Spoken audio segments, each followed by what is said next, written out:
পা রাখো। জ্বর এসে যাবে তো। নামো নদীতে।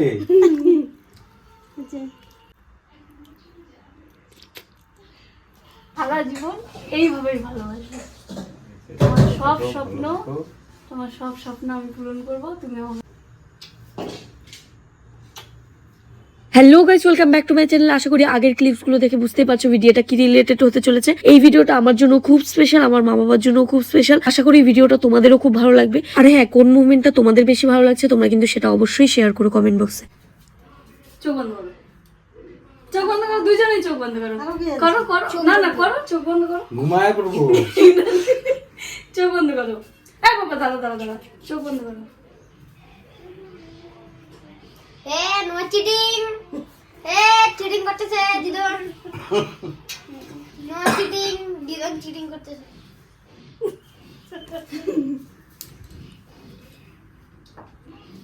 হ্যাঁ, খুলো। আমাদের বাঙালি মেয়েদের একটা নিয়ম আছে যে বিয়ের সময় স্বামী পা ধোয়া, জানি না পা ধোয়া জলটা খায় কিনা, তাই পা ধোয়, ঠিক আছে? তো আমার আচ্ছা, তুমি ফার্স্টে। হ্যাঁ, আমার কাছে তোমাদের থেকে বড় কেউ কোনোদিন হবে না, কোনোদিনও আজ পর্যন্ত। যেই আসুক, সে আমার ভবিষ্যতে সন্তানও যখন আসবে, তোমাদের জায়গা কেউ ইয়ে করতে পারবে না। সেই জন্য এই নিয়মটা আমি তোমাদের থেকে শুরু করবো। চলো, পা দাও, পা রাখো।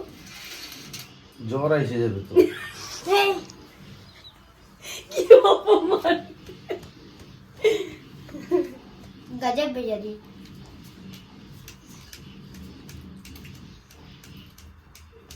इतना पानी का दूध कहाँ मिल रहे? गौरव থেকে ये ना চুয়াচ্ছে। Like camera S. ওই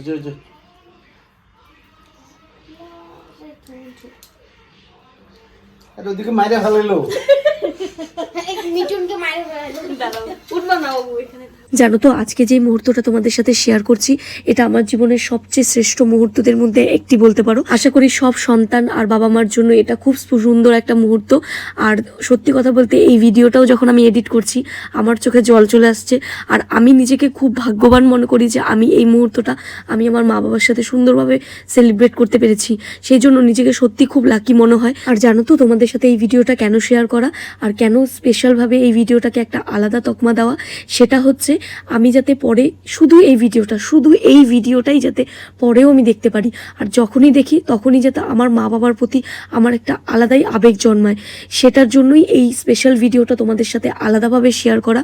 সত্যি কথা বলতে, আমি এই দিনটার জন্য অনেক দিন ধরে অপেক্ষা করছিলাম, কিন্তু ফাইনালি এটা মাদার্স ডের দিনে আমি এটা করেছি। মাদার্স ডের ফুল ব্লগটা যারা দেখোনি তারা দেখে আসতে পারো। আশা করি তোমাদের ভালো লাগবে, কারণ আমি ওই দিন এমন কিছু মুহূর্ত তাদের সাথে সেলিব্রেট করেছি যেটার জন্য সত্যি নিজেকে খুব ভাগ্যবান মনে হয়। বিশ্বাস করো, এইরকম মা বাবা পাওয়া সত্যি ভাগ্যের চেয়ে, মানে ভাগ্য যদি আমার ভালো না হতো তাহলে হয়তো ঠাকুর আমাকে এতটা সুন্দর সুখ দিত না। তোমাদের অনেকের মনে হতে পারে এটা একটা দিখাবা বা কিছু, অনেক কিছু মনে হতে পারে, কিন্তু আমার জন্য অনেক শ্রেষ্ঠ মুহূর্ত। সেই জন্যই এটা ক্যামেরা বন্দি করে রাখা।